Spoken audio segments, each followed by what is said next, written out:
मुसलमानों को हत्या नहीं सहेंगे। बजरंग दल के गुंडे जैसा उनको जहाँ जाने को कह रहे वहाँ चले जा रहे हैं, जो शब्द उनके मुंह में डाल रहे वही शब्द बोल रहे। देश के लोग हैं वो खुद एक तरह से मुसलमानों को लिंच करना शुरू कर दें और सरकार को इस काम में ना कूदे। सरकार होश में आओ, होश में आओ, होश में आओ। अरे मुसलमानों को मारना बंद करो, बंद करो, बंद करो। कातिल भी वही है, मुंसिफ भी वही है, इंसाफ भी वही करते हैं और हमें कातिल भी वही ठहराते हैं।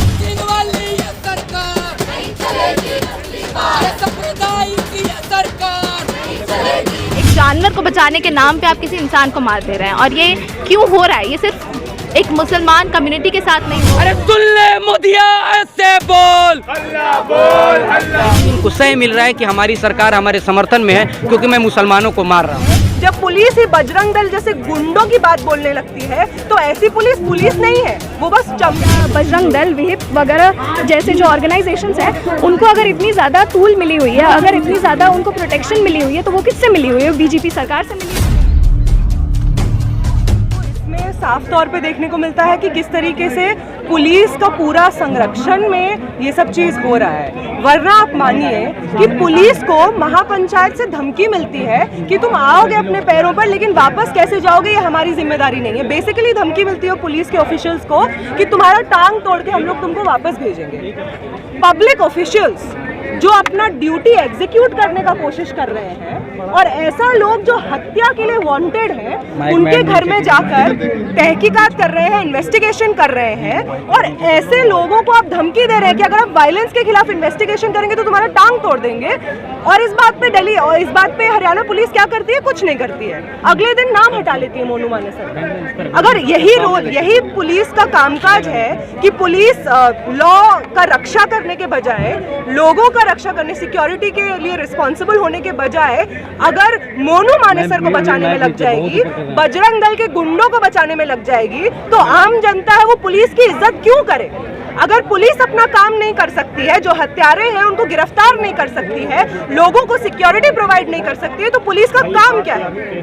इस तरीके का कामकाज कि जो उनको हरियाणा सरकार से हिदायतें दी जा रही हैं या बजरंग दल के गुंडे जैसा उनको जहां जाने को कह रहे वहां चले जा रहे हैं, जो शब्द उनके मुंह में डाल रहे वही शब्द बोल दे रहे हैं, अगर यही करना होता तो पुलिस में क्यों भर्ती है? क्यों पुलिस का नाम खराब कर रहे हैं? ऐसे बहुत सारे पुलिस ऑफिशियल्स हैं जो तमाम देश की पुलिस में, जिन लोगों ने जस्टिस की खोज में, सच की तलाश में लोगों को सिक्योरिटी देने की वजह से अपनी जानें गंवाई हैं, और एक ये हरियाणा पुलिस है जो मोनू मानेसर का नाम हटा देती है अपने लिस्ट में से। राजस्थान पुलिस ने नाम हटाया है, हरियाणा पुलिस ने नाम नहीं हटाया। राजस्थान पुलिस ने, हमको बहुत बोला जाता है कि आप पुलिस के खिलाफ हैं। हम पुलिस के खिलाफ एकदम नहीं है। जब तक पुलिस अपना काम कर रही है हम उनका सपोर्ट करेंगे। इस तरीके का वायलेंस को कर्ब करने के लिए जो स्टेप्स वो लेंगे हम उनका सपोर्ट करेंगे। लेकिन जब पुलिस ही गवर्नमेंट का हितैषी हो जाती है, जब पुलिस ही बजरंग दल जैसे गुंडों की बात बोलने लगती है, तो ऐसी पुलिस नहीं है, वो बस चमचे हैं। जैसे मोदी जी अडानी के लिए काम करते हैं, पुलिस मोदी जी आरएसएस के लिए काम करते हैं। समर्थन में महापंचायत बुलाई जाती है, इस पे क्या कहेंगे? इस तरह की जो पंचायतें अक्सर होती जब ऐसे लोग बाहर आते हैं, हमको लगता है कि इस तरीके का महापंचायत जब भी होता है, चाहे वो धर्म संसद हो या अभी जो हम लोग महापंचायत देख रहे हैं, अगर आप उस महापंचायत को हम लोग कवर करते हैं तो हमको वो अपना सच्चाई, अपने आप का पर्दाफाश खुद ही कर देते हैं। आस्था माँ वेडनेसडे को कहती हैं कि हाँ, बजरंग दल के लोग तो होते हैं गुंडे, वो मानते हैं कि वो गुंडे हैं। जो सिस्टम क्या कर रहा है मैम? सिस्टम की टांगे काटने की बात हो रही है। सिस्टम इतना लाचार है, क्यों है इतना लाचार? ये सवाल तो हम भी पूछ रहे हैं कि सिस्टम को इतना लाचार क्यों बना दिया गया है? संविधान या फिर लॉ की किताबों में जो रिस्पॉन्सिबिलिटी पुलिस को दी जाती है, आज पुलिस क्यों अपना काम नहीं कर पा रही है? ये कैसी सरकार है पावर में, राजस्थान में, हरियाणा में, सेंटर में, कि वो गवर्नमेंट पुलिस ऑफिशियल्स जो रिस्पॉन्सिबिलिटी निभाने के लिए जिम्मेदार होते हैं वही रिस्पॉन्सिबिलिटी नहीं निभा रहे हैं। हम सबको सोचना चाहिए कि वो कैसा डर है जो पुलिस को सता रहा है। ऐसा ऑफिशियल्स जिनके पास तमाम तरीके का स्टेट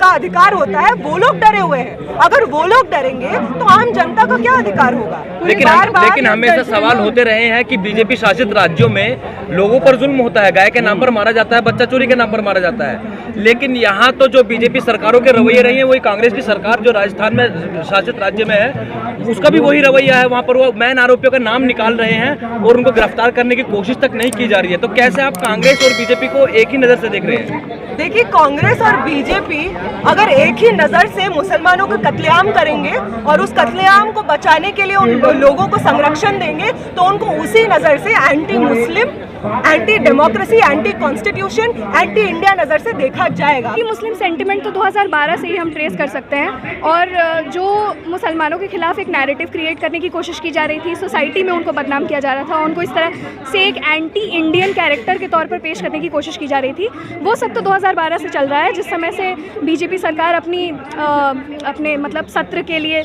जिस समय से प्रमोशन में जुड़ी हुई थी। लेकिन 2019 में री इलेक्शन के बाद से हम देखते हैं कि जो फिजिकल वायलेंस है, जो मॉब लिंचिंग है, वो बहुत ज़्यादा बढ़ गई है। इसके केसेस लगातार आ रहे हैं। 2012 में अखलाक की मॉब लिंचिंग के बाद से लगातार धीरे धीरे दलितों की लिंचिंग हो, चाहे मुसलमानों की लिंचिंग हो, छोटे छोटे शक के आधार पर या छोटी छोटी बातों पर कि कोई इंसान, कोई व्यक्ति जो है वो उसकी फूड हैबिट्स आपसे अलग है या उसकी लाइफस्टाइल आपसे अलग है, इस बात पर उसको एंटी इंडियन डिक्लेयर कर दिया जा रहा है, उसको देशद्रोही डिक्लेयर कर दिया जा रहा है। और फिर एक उन्मादी भीड़ आ रही है पता नहीं कहाँ से, जिसका एक बहुत ही पॉलिटिकली कलर्ड नोशन है और जिसकी एक बहुत ही पॉलिटिकली कलर्ड आइडियोलॉजी है। उस आइडियोलॉजी के बारे में हम सब अच्छी तरह से जानते हैं, और वो उस व्यक्ति को मार दे रही है। तो एक्स्ट्रा जुडिशियल किलिंग्स जो हैं वो हो रही हैं इस समय, और इसका सीधा मतलब इसका यही निकल रहा है कि सरकार खुद देश की जुडिशरी को ख़त्म करना चाहती है। सरकार चाहती है कि जो इस तरह के प्रॉब्लमैटिक एलिमेंट्स हैं उनको संरक्षण मिले, उनको और ज़्यादा एम्बोल्डन किया जाए, ताकि वो जा करके खुद जो देश के लोग हैं वो खुद एक तरह से मुसलमानों को लिंच करना शुरू कर दें और सरकार को इस काम में ना कूदना पड़े।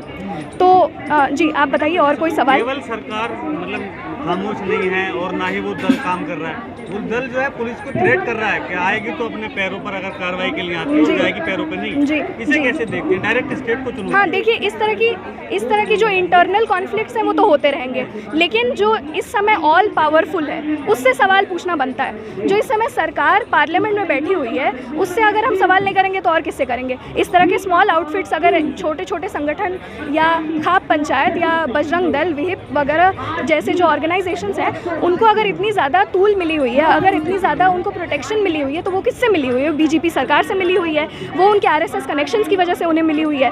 तो इस तरह के सवाल उठाना सरकार के ऊपर बहुत ज़्यादा ज़रूरी इसलिए हो जाता है क्योंकि सरकार ही है जो पुलिस को ऑपरेट कर रही है, सरकार ही है जो इस तरह के लोगों को संरक्षण दे रही है और लगातार उनको प्रोटेक्ट कर रही है, सरकार के ही सांसद है जिनके साथ इन लोगों की फ़ोटोज़ आ रही हैं लगातार, और सरकार इन सारी मुद्दों पर लगातार खामोशी बनाए हुए है।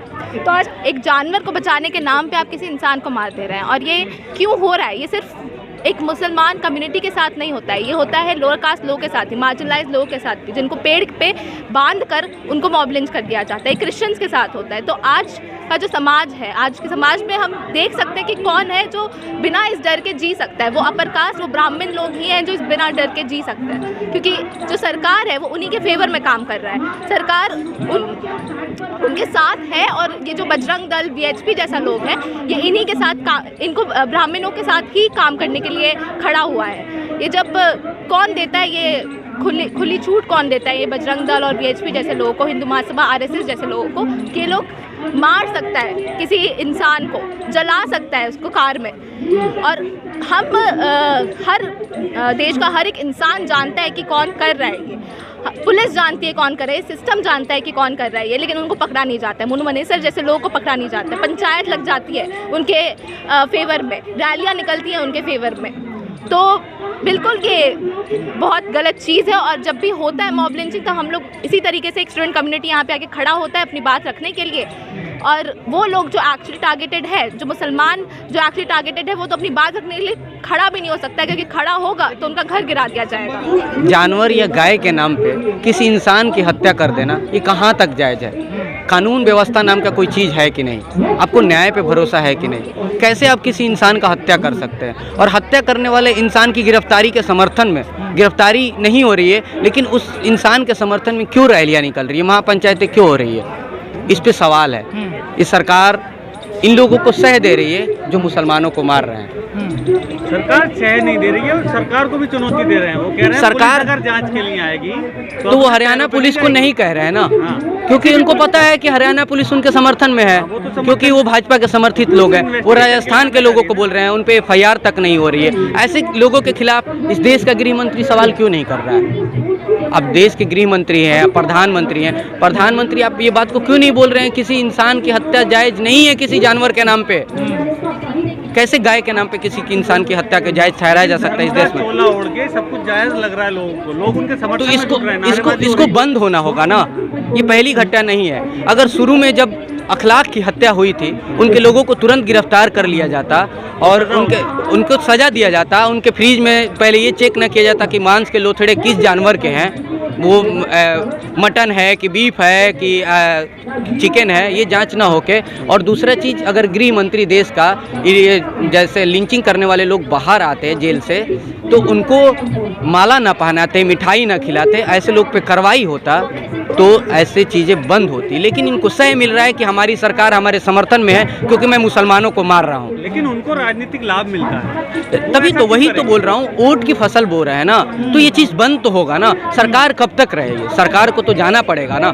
आप मुद्दे भटका रहे हैं इस देश का हिंदू मुसलमान के नाम पे कि लोग रोजगार पे बात ना करें, रोज शिक्षा पे बात ना करें, लोग महंगाई पे बात ना करें, लेकिन ये चीज़ नहीं होना चाहिए ना। सरकार पे ब्लेम दे रहे हैं। सरकार तो जो भाजपा की सरकार साउथ में भी है, नॉर्थ ईस्ट में भी है, वहाँ तो खुलेआम खाया जाता है, वहाँ कोई दिक्कत। अभी तो मेघालय या गोवा के किसी बीजेपी चीफ ने बोला मेरे यहाँ तो कल्चर है, मेरे यहाँ गाय का मांस खाया जाता है। तो आप तो उस पर कुछ नहीं बोलेंगे क्योंकि आप उनको पता है कि वहाँ अगर इसके खिलाफ बात करेंगे तो आप शून्य हो जाएंगे, क्योंकि वहाँ लोग खाते हैं।